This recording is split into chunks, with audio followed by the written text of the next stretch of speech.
Hi everyone, welcome to the review of the movie Coolie. Yeah, acted by Rajinikanth garu and Nagarjuna garu.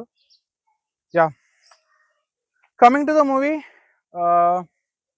ఏం చెప్పాలి భయ్య movie గురించి.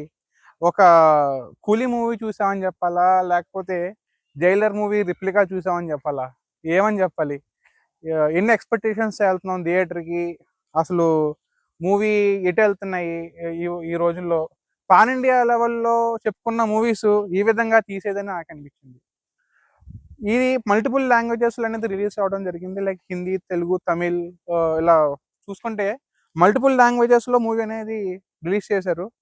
నాకు అనిపించింది ఏంటంటే, ఒక పాన్ ఇండియా లెవెల్ మూవీని ఈ విధంగా తీస్తారా అని నాకు అనిపించింది. లోకేష్ కనగరాజు గారు ఒకప్పుడు మనకి మంచి మంచి మూవీస్ తీశారు.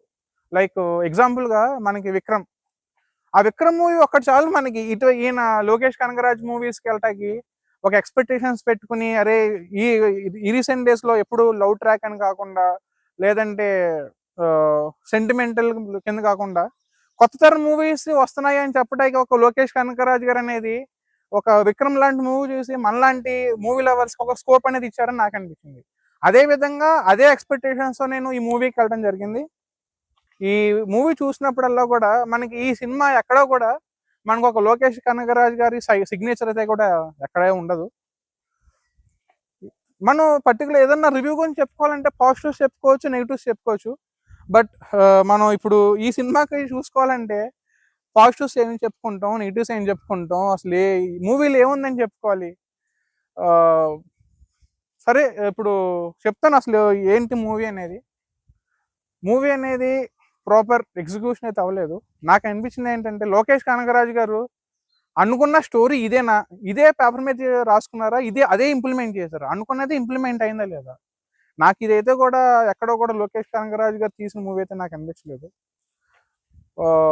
కొన్ని చాలా షార్ట్స్లో రజనీకాంత్ గారి యాక్టింగ్లో కానీ, ఒక బ్యాక్గ్రౌండ్ మ్యూజిక్స్లో కానీ, ఒక ఎలివేషన్స్లో కానీ చాలా చోట్ల నాకు ఇదే ఈ జైలర్ మూవీని కొన్ని చోట్ల రిప్లికా చేసినట్టు నాకు అనిపించింది. లైక్ ఆ ట్విస్ట్లే కానీ, ఆ రజనీకాంత్ గారి కొన్ని ఫైట్ సీన్సే కానీ, సడన్ సర్ప్రైజెసే కానీ, ఇవన్నీ కూడా నాకు జైలర్ మూవీని రిప్లికా చేశారు. అరే ఈ సీన్ కరెక్ట్ ఇలాగే మనకి జైలర్లో కూడా అనిపించింది కదా అని నాకు 3 to 4 టైమ్స్ 3 to 4 సీన్స్లో అయితే నాకు అనిపించింది.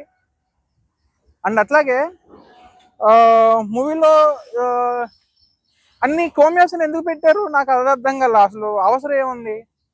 ఫస్ట్ హాఫ్లో చూసారంటే మౌనిక సాంగ్లో మన పూజా హెట్కే గారు అనేది యాక్ట్ చేశారు. అసలు ఆ మూవీ పెడతాకి అక్కడ స్కోప్ లేనిది, ఆ పర్టికులర్గా ఆ మౌనిక సాంగ్ని పెడతాకి ఆ సీన్ క్రియేట్ చేశారు అనిపించింది. దానికి ఆ సాంగ్ పెడితే ఆ సీన్ కూడా యూజువల్గా పెట్టినట్టు నాకు అనిపించింది. నాగార్జున గారు ఎట్లా తెలుసు అంటే, మనకి ఒక మన్మధుడు క్యారెక్టర్స్ కానీ, ఒక రొమాంటిక్ క్యారెక్టర్సే కానీ, అట్లా లేదంటే నెక్స్ట్ వచ్చేసి మనకి లైక్ స్పిరిచువల్ క్యారెక్టర్స్, లైక్ దేవుడు మూవీస్ లైక్ అన్నమయ్య, ఇటువంటి వాటిలో మనం ఇప్పటివరకు చూసి ఉంటాము. మనం నాగార్జున గారు చూసిన సినిమాలు చాలా ఉన్నాయి. ఇది మనకి ఒక నాగార్జున గారు ఈ సినిమాని ఎట్లా యాక్సెప్ట్ చేశారు. ఒక విలన్ క్యారెక్టర్ అనేది అంటే ప్రాపర్ స్టేట్మెంట్ లేకుండా విలన్ క్యారెక్టర్కి ఎట్లా యాక్సెప్ట్ చేశారు అనేది నాకైతే అర్థం కాలేదు. And coming to the Nagarjuna గారు, ఈయన యాక్టింగ్ చాలా బాగుంది. ఇందులో ఒక నెగిటివ్ క్యారెక్టర్లో ఫస్ట్ 10 to 15 minutes మనకి కొత్తగా ఉన్నా సరే, నెక్స్ట్ సీన్స్ నుంచి కూడా నాగార్జున గారు యాక్టింగ్ అనేది చాలా అంటే చాలా బాగుంది. చాలా బాగా కూడా ఇంపాక్ట్ అనేది క్రియేట్ చేశారు ఒక విలన్ క్యారెక్టర్కి, అదైతే చెప్పుకోవచ్చు. మూవీలో ఎక్కడో కూడా నాగార్జున గారికి కానీ, అట్లాగే మన రజనీకాంత్ గారికి కానీ ఎక్కడో కూడా ప్రాపర్ ఎలివేషన్ సీన్స్ అనేది ఎక్కడ పడలేదు మూవీలో. అండ్ ఉపేంద్ర ఏదైనా పడింది, ఒక ఎలివేషన్ సీన్ పడింది ప్రాపర్గా మూవీలో అంటే ఒక ఉపేంద్ర గారికే ఒక 50 to 60% ఒక ప్రాపర్ ఎలివేషన్ ఆయన ఎంట్రీ లెవెల్కి, ఎంట్రన్స్ సీన్కి పడింది అని నాకు అనిపించింది. అండ్ ఇన్ని కోమేస్ అవసరం లేదు మూవీలో. అండ్ క్లైమాక్స్లో కూడా మనకి అమీర్ ఖాన్ గారిని పెట్టారు. అది కూడా నాకు ప్రాపర్ జస్టిఫై చేసినట్టయితే నాకు అనిపించలేదు. ఇప్పుడు అమీర్ ఖాన్ గారు లేకపోయినా సరే ఆ క్లైమాక్స్ అనేది ప్రాపర్గా కంప్లీట్ చేయొచ్చు. అసలు అమీర్ ఖాన్ గారిని పెట్టాల్సిన అవసరం ఏముందో నాకైతే అర్థం కాల. అసలు ఎటుపోతుంది భయ్యా మన మూవీస్ అనేది. ఒకప్పుడు మూవీస్ ఎట్లా ఉండేవి, మన ఎక్స్పెక్టేషన్స్ ఏం పెట్టుకుని వెళ్తున్నాం, ఏమవుతుంది, నాకైతే కూడా పాజిటివ్స్ అనేది నాకు ఎక్కడో కూడా అనిపించలేదు. కొంచెం నిలబడుతుంది మూవీ అంటే ఒకటే రీజన్, మన అనిరుద్ధ్ గారి మ్యూజిక్ వల్ల కొంచెం మూవీ అయితే నిలబడుతుంది అని చెప్పి అనుకుంటున్నాను. దట్స్ ఆల్ అబౌట్ కూలీ మూవీ రివ్యూ. Thank you.